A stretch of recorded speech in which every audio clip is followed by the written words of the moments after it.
Welcome to Digital Currents, brought to you by Morgan Creek Digital. I'm Xavier Segura. Each episode, we spotlight the topics and people changing the tech industry with a focus on AI, blockchain, chips, and big data. Thanks for listening, and please make sure to subscribe if you like what you hear. And remember, stay current.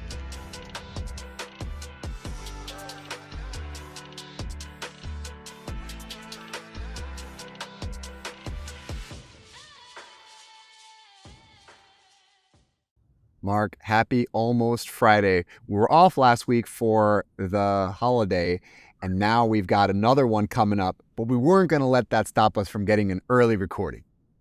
No, I appreciate that. And we did this nice thing that our COO came up with. We add an extra summer holiday, one in June, one in August. All this is July 31st, but same thing. So people get a long weekend, May, June, July, August, and then into September. So it's kind of nice, but that means we're recording here on Thursday. Kind of caught me off guard. So I don't have the normal orange, but I do have the light orange. And then the sock game, I'm in the office too, is the Bitcoin roller coaster.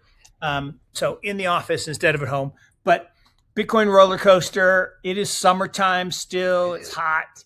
And, we've gone up and down and up and down, and both in crypto markets, but also in actual markets. I mean, Right. It has been a roller coaster ride, particularly scary one if you jumped into any of the,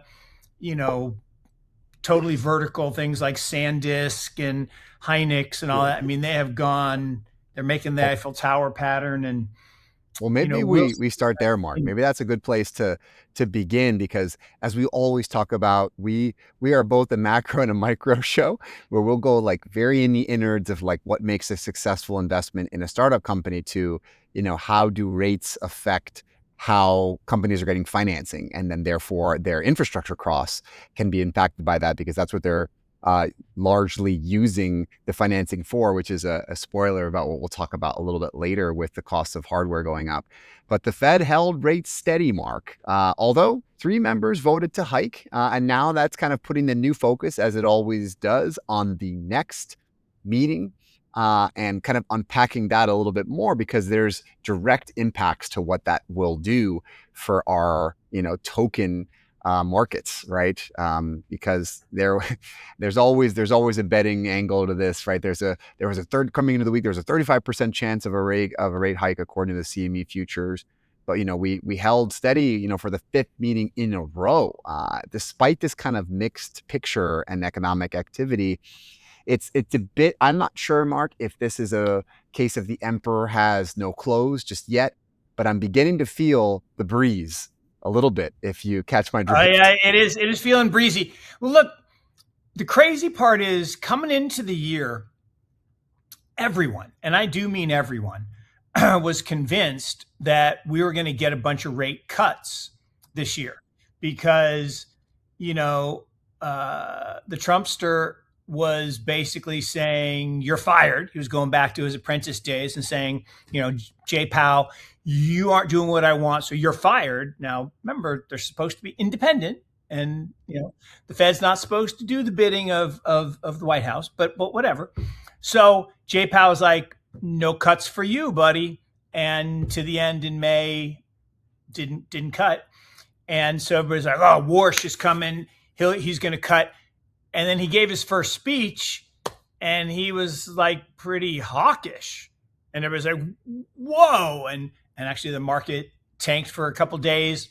And then, of course, Trump and everybody else, like, no, he didn't mean that. He's really dovish, and he's going to cut because he's going to cut. And so here he had his chance. And unfortunately, the economic data came in supportive, actually, of hikes. Inflation was still running a little hot. And in fact, he got a little reprieve. A couple weeks ago, the inflation number came in just a little less hot. Now, we've been above the 2% target for like 64 months or something like that. And then is it even a target, right? If you've been above for 5 years, is it really a target? One would argue no. And so, but it was lower than expectations. So, okay, now I don't have to raise rates because things are cool. Like 3.5% inflation is not cool in any way, shape, or form. But whatever. And it's not 3.5%. Because it's worse than that if you do anything. Because remember, PCE, the thing that the Fed uses to measure inflation, doesn't include food and energy. And prices have doubled because of the conflict, not war, whatever you want to call it, skirmish. And food prices have gone batshit crazy. And I was just before we started, I was reading this thing about some woman went viral because she wrote this big thing on the back of her receipt saying, yeah, I only tipped $9. And yes, my bill was $600. But the fact that I chose an expensive entree instead of a cheap entree, did you do any more work? Was the plate heavier? Did you walk more steps? And like, that's actually an interesting point. I mean, $50 entree, $20 entree, does it really? And if I order a $200 bottle of wine, do you do any more work than a $10 bottle of wine? And look, I'm all for living wages and fair wages, but I have found myself in that same place recently in restaurants going, no, the work that was done doesn't justify the amount that I'm supposed to tip based on the 20% rule. If somebody gives good service, I'm happy to pay them a lot, but I don't know. It's a weird thing. So anyway, inflation raging. Warsh didn't raise, even though there was about a 30+% chance that he would.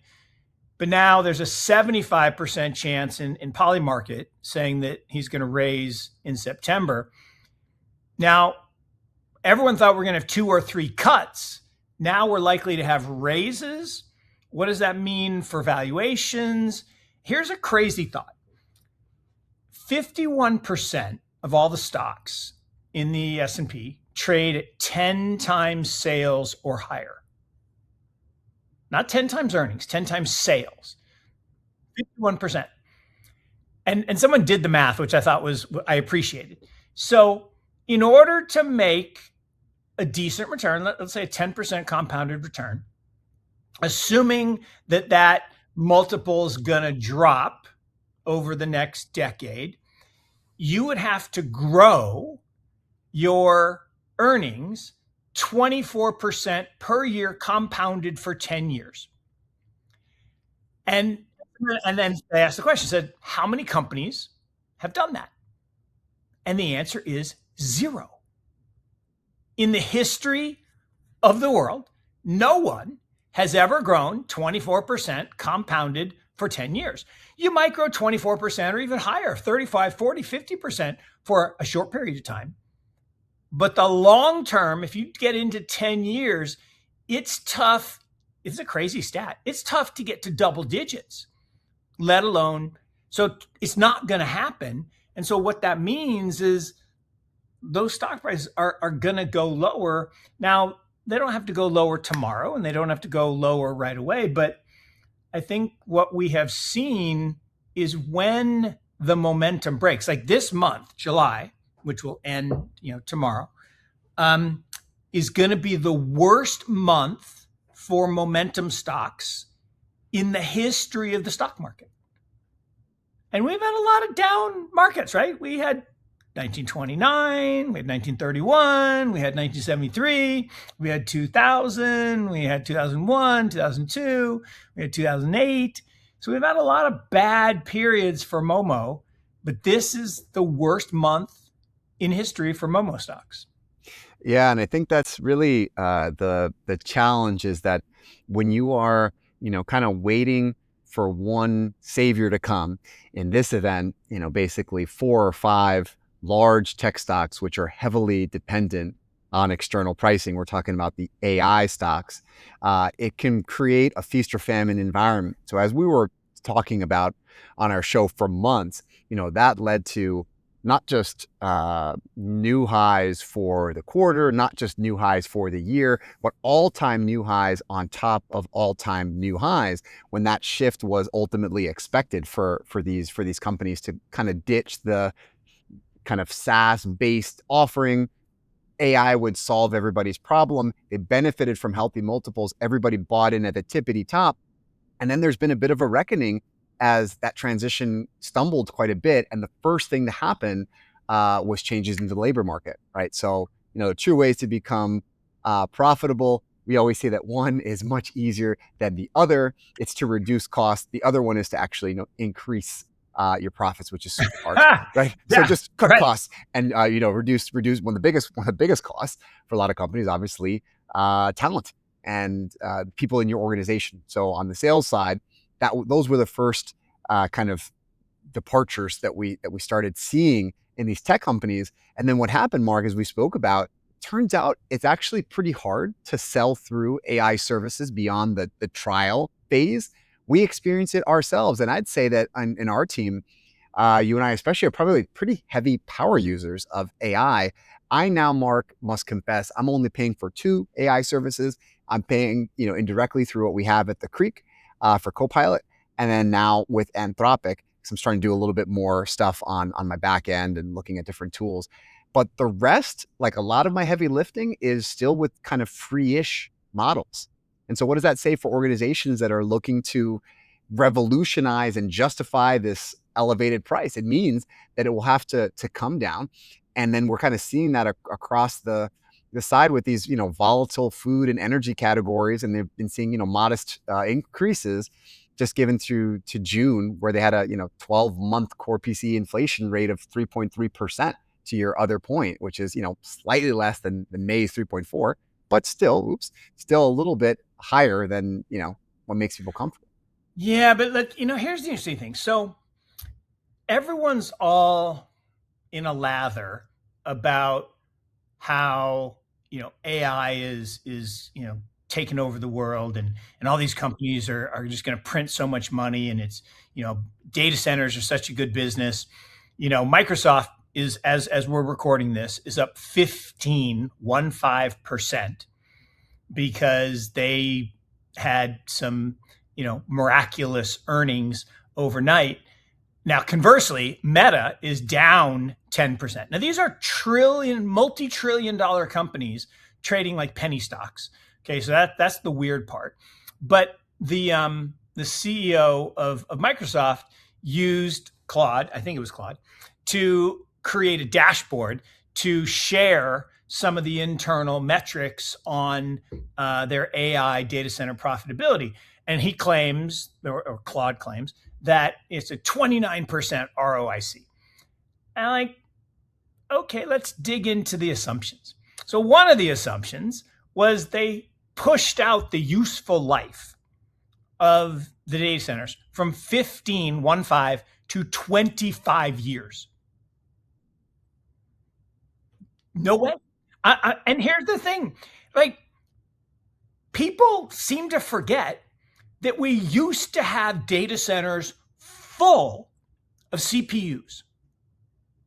Full. Like, everybody was buying CPUs, and the CPU companies were going ballistic, and Intel stock went up 20 times.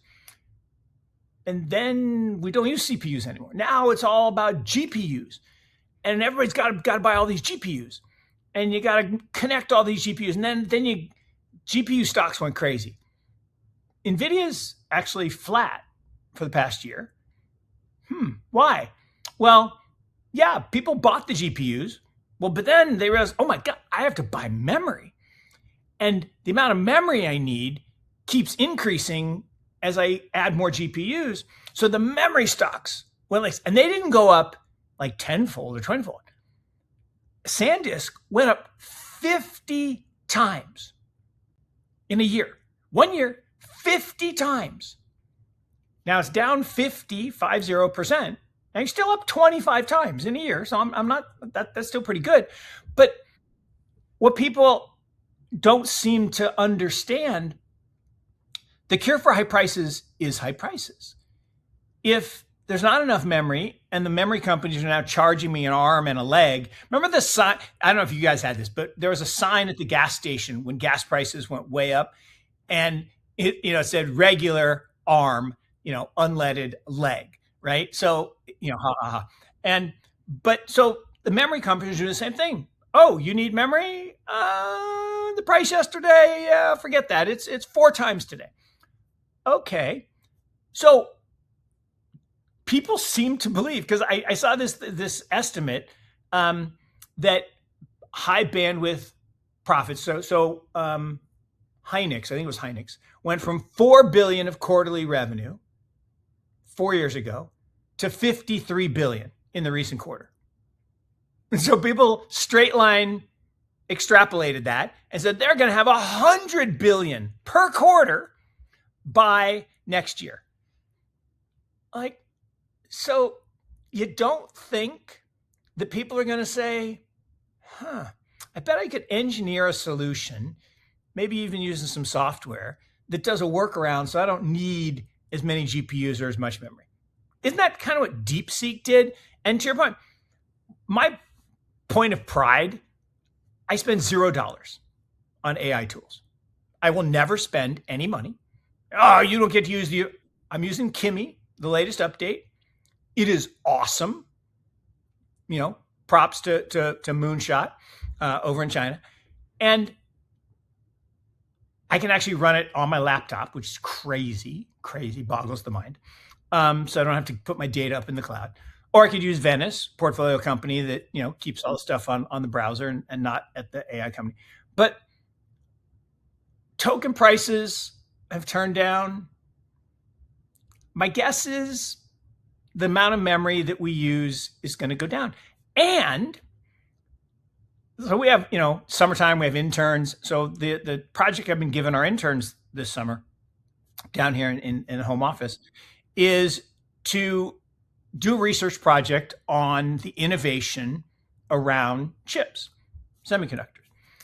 And what's really astonishing is the amount of innovation in the chip sector, particularly around processors.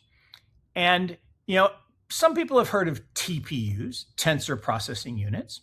TPUs are the next iteration above GPUs. Remember, CPUs process words, GPUs process images, 2-dimensional. TPUs process matrices, 3-dimensional. Well, now there's a new set of things around VPUs and some other letters that do some other interesting tricks to get processing even faster. And TPU companies like Groq, which is a portfolio company of ours, which sold to NVIDIA, because NVIDIA is like, oh, geez, I can't get displaced by them, so I'll just bring it in. And thankfully, they didn't do what Cisco used to do, right? Cisco used to just buy all their competitors with overinflated stock and then shelve the technology so they could sell their connectors. That at least didn't happen. At least people are buying, Groq chips.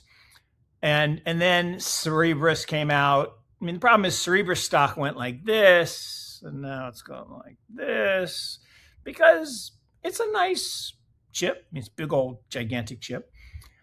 But interestingly, Google processes all of Gemini, did all the training for Gemini using TPUs, no GPUs. So call me crazy. I don't think the HBM thing is going to go to infinity.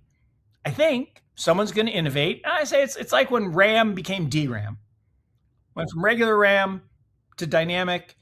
Now we just have another letter. And I don't know what it is. I'm not an engineer, so I don't know what it's going to be. But my guess is DRAM won't be the thing 2, 3, 4 years from now. It'll be something else. Well, that's an interesting point, Mark.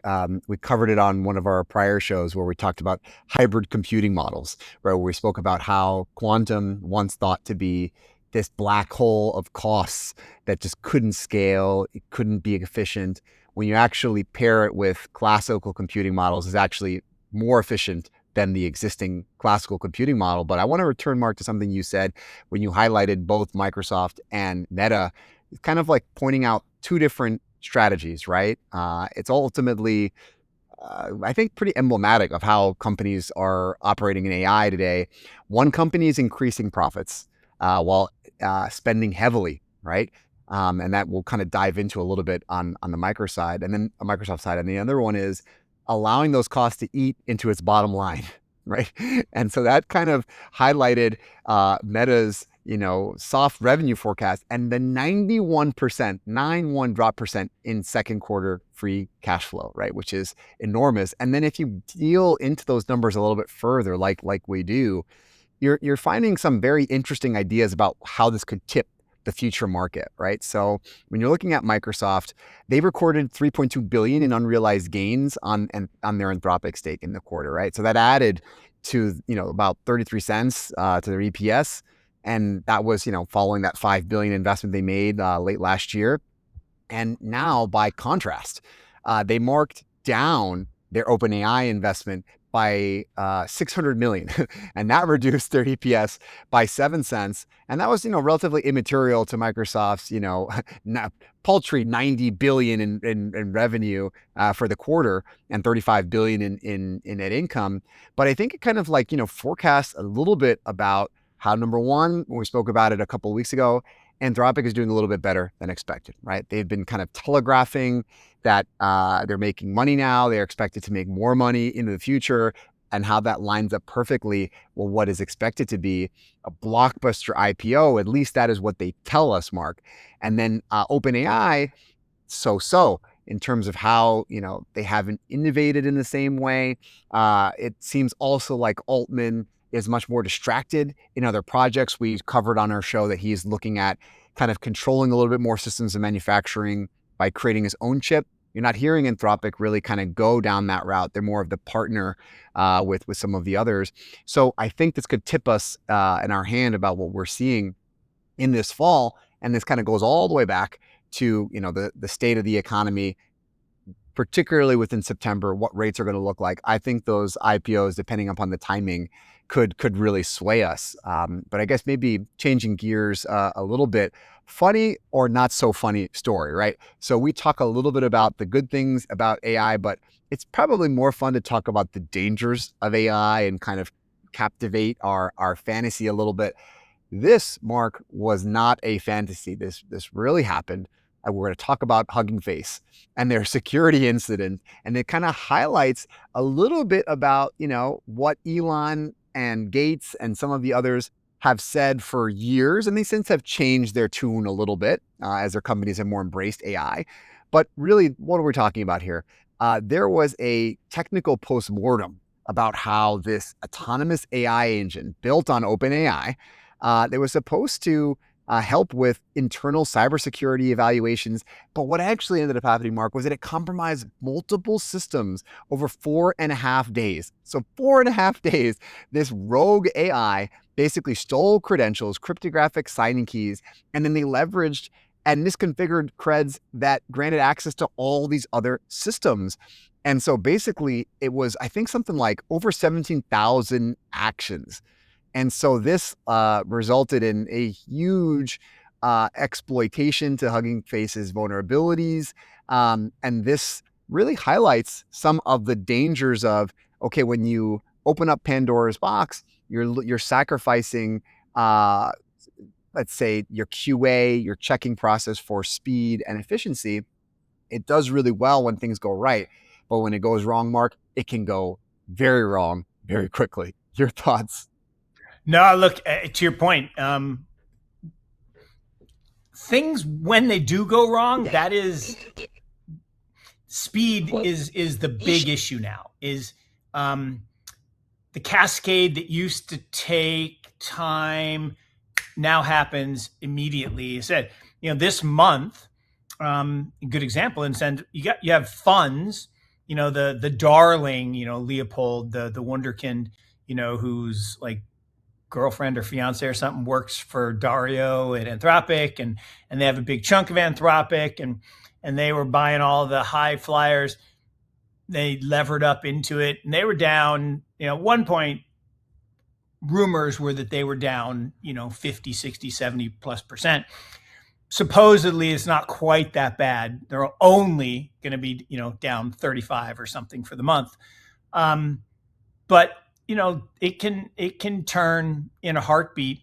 And the part that I think is getting lost is everyone's shifting to this concept of ARR. So what was the last month's revenues? And let's multiply that by 12, and that's our run rate.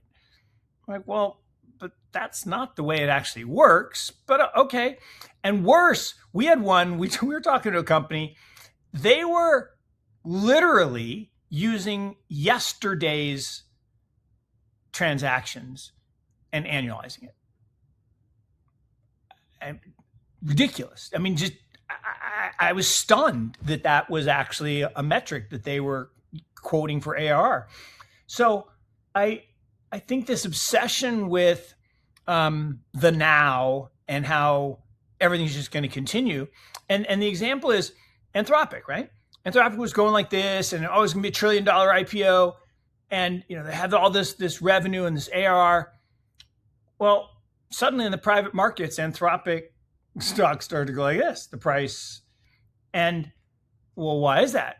Well, because companies got the bill for $500 million in a month and said, no more token maxing. No one told me that we had to pay more for all these tokens. And then token prices themselves started to roll over. Now volumes go up, and that is the old Jevons paradox thing, is the price goes down, people use more. Fine. But companies are getting smarter about, no, you cannot use the corporate AI to, search for recipes or stuff on, Notre Dame or Michigan football. That's not a good use of the AI tools. And although it would be an interesting question to ask, what is Notre Dame thinking to put the SoFi patch on their jersey? You told me this. I'm stunned. Don't mess with perfection. I think there's something to be said about the simplicity, the tradition, and that's all being rewritten as we speak. Yeah. Well, we're going to end up like walking billboards, and I'm just going to hate it. But anyway, so I just think that the innovation is happening quickly, and that's being accelerated by all these tools. But this idea that everyone can win at the same time is illogical, because remember, somebody's revenue is someone else's expense. A good example, right? All of the free cash flow from the hyperscalers vaporized in the last 2 quarters. Used to be $800 billion of free cash flow, went to zero, actually turned negative last quarter. Well, okay, where did that $800 billion go? Some of it went to NVIDIA, but a bunch of it went to these memory companies. Now, here's the thing. If companies like Microsoft say, you know what, I'm not going to spend as much. Apple chose not to spend at all. They didn't build any data centers. Apple now, most valuable company in the world, surpassed NVIDIA. So if companies stop spending, the memory, that pig in the python, that's going to be the only pig. There won't be another, there won't be a little, maybe it's a little piglet, but that the memory companies aren't going to do as well. And expenses have to turn up as revenue someplace else. And if you have a lot of revenues, if you're making a lot of money, somebody is paying a lot of money. It's kind of like, although we do use accounting gimmickry, like this extension of the, useful life and stuff to make it seem a little, to me, it's not as bad as GDP, right? Hurricane wipes out a town. that does not count against GDP. When you rebuild the town, oh, that's plus for GDP. How can that be, right? I mean, if you wipe out stuff that was built and that was generating profits, that has to be, and insurance companies have to pay business interruption insurance. And I mean, that has to be a hit on GDP, but it's not. And I get it's the broken window fallacy. Oh, I need more revenue. I'll just break all my windows and repay and reglaze them. But you're no better off. Oh no, I'm it's net positive. No. I mean, it's you spent twice on a window that you should have only spent once, but whatever. Yeah, and I think one of the things that we have been seeing is this, I guess, repositioning or rebranding. I want to talk a little bit, Mark, before we kind of get into the last segment about IBM, because I think IBM kind of really speaks to a lot of things. It signals the old world, the new world, and kind of trying to hang on in between and make sense and reconcile the two. So kind of here are the two things that I think are really interesting from IBM. I'll combine two stories into one. On the one hand, we're seeing Circle acquires IBM's blockchain patent portfolio to strengthen its on-chain infrastructure and position, which tells a lot about their current cash needs, their current position as a company has been struggling. And if we recall, Mark, we kind of kicked this thing off, you investing in Morgan Creek in 2018, me with Tessera at the same time, a lot of development was happening on Hyperledger, right? It was kind of the early enterprise solution to make blockchain an enterprise technology way before, quote unquote, AI was doing that, right? And so for them to sell this off, that's 680 patents and nearly 1,000 in total patent family, and then 1,000 total. It really kind of shows, where they're kind of treating their priorities at this point, because it relates to the other thing I'll tell you about is now they've made some public statements, and I know you're going to unleash on this one. So IBM claims that we're in a new era of quantum advantage, Mark. And that's not to be confused with quantum supremacy, but this is how kind of they are solving for their current woes and how quantum can kind of bail them out. And their idea, they've published a bunch of research papers about this, so let me not slight it before bringing those research papers into AI so they can summarize it for my brain. And then I will say that, the kind of takeaways here are that they're really optimistic on betting the farm on quantum. They're trying to be this first mover. It really, to me, sounds familiar, Mark, with what they tried to do with blockchain, and they just recently sold that entire patent portfolio. Mark, do you think that we're in an era of quantum advantage? And they define this to be that we're moving from people benchmarking the systems to using these for science to look at applications, is kind of how they are defining this era. I actually, I've seen no evidence of that. We've seen lots of evidence of quantum machines, of which IBM does have, one, that beat these benchmarks. The problem is they're designed so that regular computers can't really do them. Like the headline that always gets repeated like every 6 months is, oh, quantum computer solves problem that would have taken a CPU, 1.7 quadrillion years. Like, right, but it's not a useful problem. It's not a real issue. It's a calculation of some, I don't even know the whole thing, some floating point, whatever.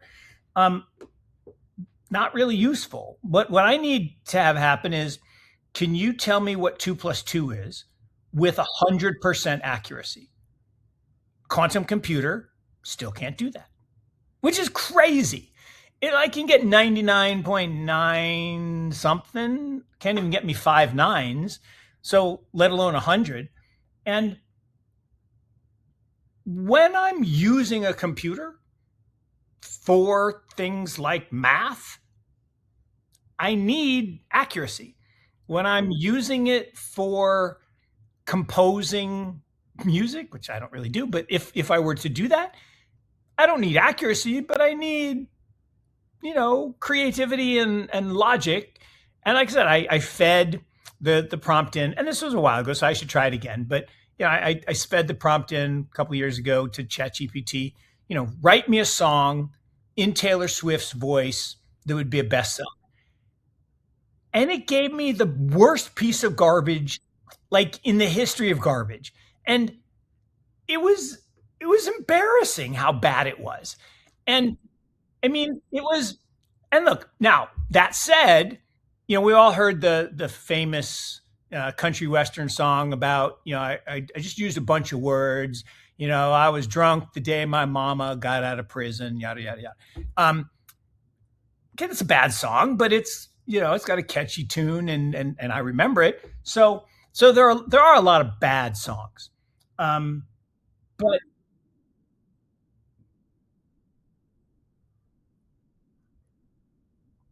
oh my God. Oh my God. That was a horrible song. But you know what? There was a couple guitar hooks in there, guitar riffs in there that were okay. And and it's kind of like most of EDM, electronic dance music, I just don't really get. I mean, but occasionally you get that one thumping beat that, like, okay, I can listen to that. But so no accounting for taste. People like different things. But ultimately, quantum machines are still so far in the future. I mean, real quantum machines that will do actual computing work. But I guess I'll admire a corporation that has found a way over decades and decades to stay relevant and to stay out front and pushing innovation. And look, IBM had a reputation of being stodgy, and everybody had to wear the white shirt and the blue suit and the red tie, and automatons. But there was a time. In fact, I have it in my desk. I have the little thing that my wife cross stitched for me. It says "Think," because it used to be when you worked at IBM, they had a sign in everyone's office said "Think," and you were literally supposed to put your feet up and just think. And like, no, you're supposed to work. Like, no, that is working, because if you don't take some time to take a walk or actually think, you're not going to have those inspirations. So I applaud them. Actually, two things. One, I applaud the continual focus on the edge and new innovation and new ideas. That's great. And kind of like some of the military applications where a lot of technology gets, DARPA has funded lots of really cool stuff that made its way into our world. Some of it ended up in bad places too, but a lot of good. But the other thing I'll applaud is taking your lumps and saying, you know what, we tried to be first here. Permissioned networks probably are inferior to permissionless networks. So Hyperledger probably isn't the solution. So, but they did have some patents, real patents. The other company that has a bunch of patents that we haven't heard much about lately is Bank of America. And Bank of America bought up a bunch of patents in the blockchain space. But then publicly, Moynihan was always yammering like Jamie Dimon that it's all a scam and a fraud, and like, then why are you buying all these patents? So because ultimately, I think what these companies have figured out, yes, blockchain's here to stay. Yes, blockchain's going to be the rails of the new financial system, but IBM, we're not a financial services company. Bank of America is a financial services company. Now, Bank of America, we'll see how they compete with companies like SoFi. So that's a long, rambling answer to say I think IBM is in a position to be one of the advantage creators in quantum. I do. I think they were early They've got a lot of good research. Now, compared to China, it's not close. I mean, China's like on the verge of like serious quantum breakthroughs, but doesn't mean we can't try to compete. Agreed. And I think, they, to your point, recognized where they can no longer compete, and kind of this new blue ocean opportunity where, they're trying to basically be early, almost akin to what you saw with NVIDIA in the GPU space and how transformative it was for that business. But I guess on our last segment, I am mobile, so I can't do the chart of the week sharing my screen. So this will be an audio only, Mark, but this is tying it back to what we were talking about earlier in the show, which was about infrastructure and AI and how that kind of represents different industries in their expenditures towards AI. So I will narrate it, Mark, and this is topics that we know well. So this report comes to us from Gartner and their 2026 IT forecast. Spoiler alert, it's accelerating. So when we're looking at what that expenditures will be, 6.37 trillion in 2026, and that's a 14% year over year growth.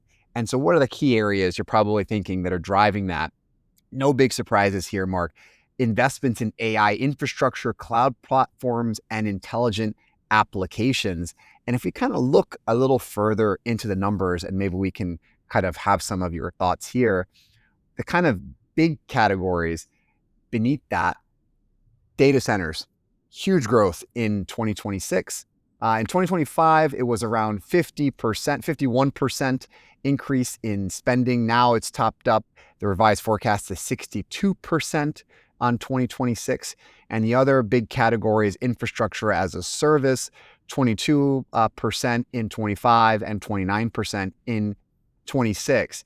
And the other categories, Mark, that round this up are devices, software, and services.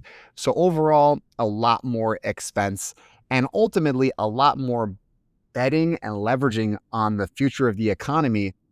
What it can tell me is we might still be in some short-term pain because we're seeing some ultra concentration in some areas and some other categories that are still a little bit slower, like communications, which is only 4.4%. And services as well. And surprise, surprise, those are the ones that are getting hit the hardest right now. Your thoughts on kind of this Gartner forecast or just investment in general in infrastructure? I hate the fact that every earnings call is AI. Like I said, the perfect earnings call these days is AI, AI, AI. AI, AI, AI, AI, AI. We love AI. I mean, and if you just said AI over and over and over again, everyone would be, oh, yay, stock go up. So I hate that. And I hate the fact that, Gartner, which is a very serious company, been great for years, again, it is doing two things here. One, saying, well, we're just going to talk about AI. Okay, I mean, there's plenty of other things that you could talk about, Gartner, and technology. And 6.3 trillion, it's a headline grabber. Oh my gosh, so you're throwing everything into that bucket and calling it AI. Like when, companies buy memory for, basic storage, that's not AI. I'm sorry. I mean, but just because, so you're taking all of the revenues of the memory companies and saying, well, no, that's all AI now. Like, well, but it's not. Okay. So I hate the fact that people do this kind of stuff we're in an attention society, and that's part of the problem. And so the only way you get attention is you gotta be big. You gotta be flamboyant. So good for you, Gartner, to make up the biggest number. But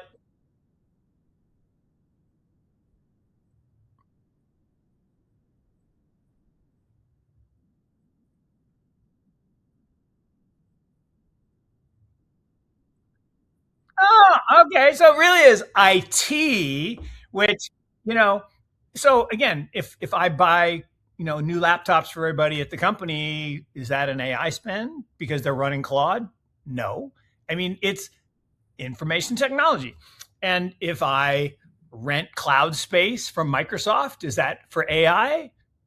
No. Even though they try to sell me Copilot, I've never used Copilot. I will never use Copilot. I have no interest in Copilot. I turned off Apple Intelligence today because it was draining the crap out of my battery. I mean, it's horrible first. It's like bad, and it's not useful. So turn that off. And so everybody wants you to be AI, fine, but look, technology is great. We're using it right now. Voice over IP is incredible. The digital imaging is incredible. I like the fact that my camera's still 720p, so I don't have to see every wrinkle on my forehead. I got to do the Scaramucci thing with the boat. No, I'm just kidding around. All he said, I did get a little stuff, but I'm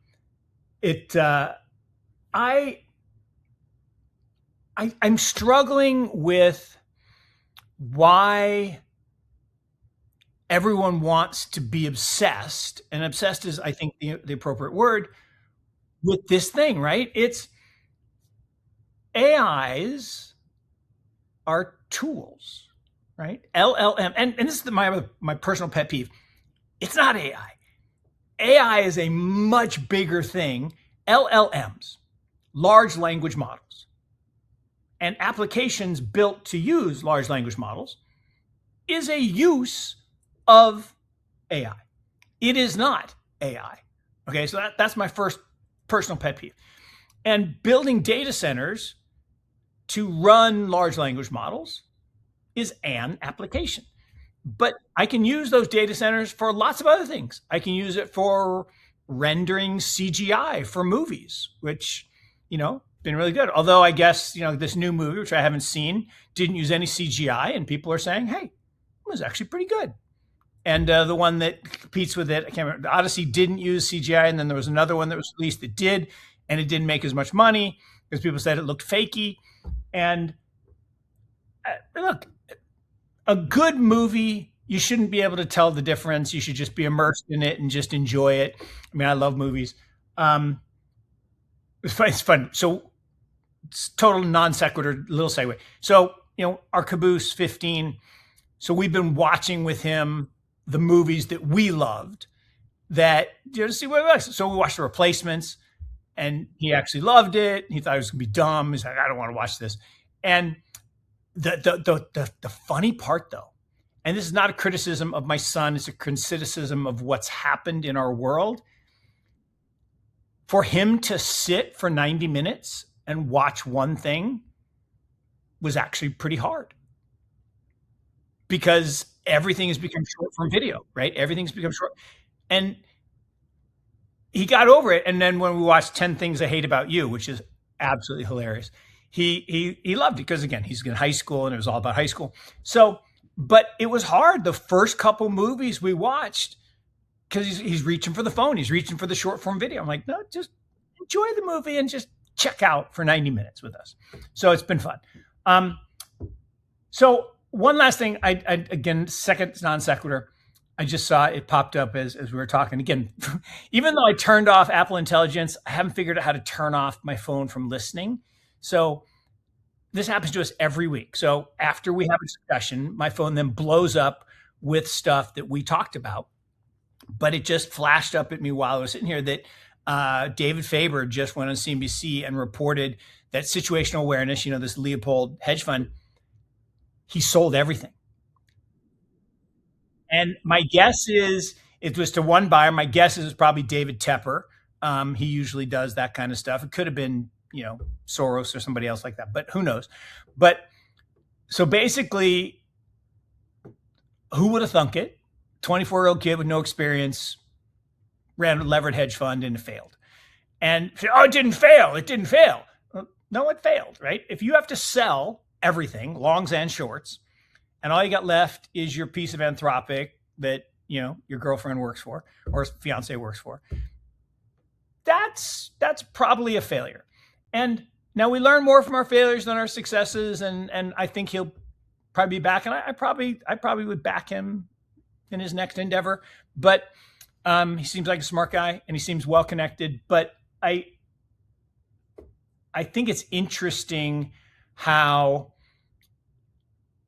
the whole world believes that if an idea is good, a levered version of that idea is better, and a double levered is even better, and a triple levered is even better. And it was reported that he was up to 4 times leverage. I've done a lot of hedge fund investing in my day. A lot. Like, I've invested with some of the greatest hedge fund managers in history. There are not many stories that end well above 2.5 times leverage. There just aren't. And when you think you're smarter than everybody else and you don't manage the risk, and it's not the risk of the volatility. Volatility is a risk you can have. It's the risk of ruin. When you get stopped out, which he just got stopped out, that's the end, right? You don't get to win it back or earn it back. And this happened to, I can't remember the number, but I think it was 51% of people in Korea that had brokerage accounts had margin levered accounts. And the number that got margin called and literally stopped out, I can't remember what the percentage was. It was some super high percentage. And so that's tragedy. Like, there are people's lives that have just been ruined forever, and they won't recover because they borrowed against their house, they borrowed against their kids' college fund, and they invested in these super levered, like there was an SK Hynix levered ETF 4-to-1, had 4 times more money than the market cap of the stock. And I'm like, that's insane. So that's where we are in this cycle. And, there's a reason, and Warren, I know, retired, but he's still around, kind of calling shots as the advisor and the coach.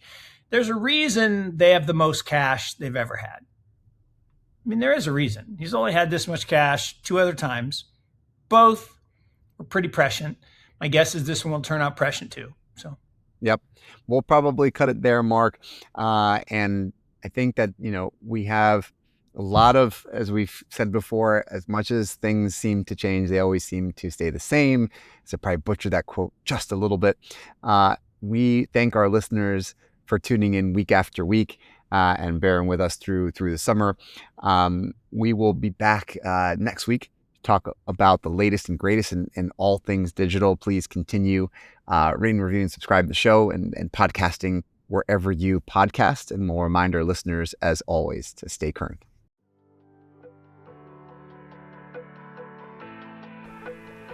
Thank you for joining us this week on Digital Currents. Check out our links to our website and social media in the show's description box. Please make sure to subscribe if you like what you hear. And remember, stay current. This podcast should not be construed as investment advice nor solicitation for the sale of any security, advisory, or other service. Investment themes and ideas discussed may be owned by funds managed by the host and podcast guests. Any conflicts at the time of production have been mentioned by the host but are subject to change. Listeners should consult their personal financial advisors before making any investment decisions.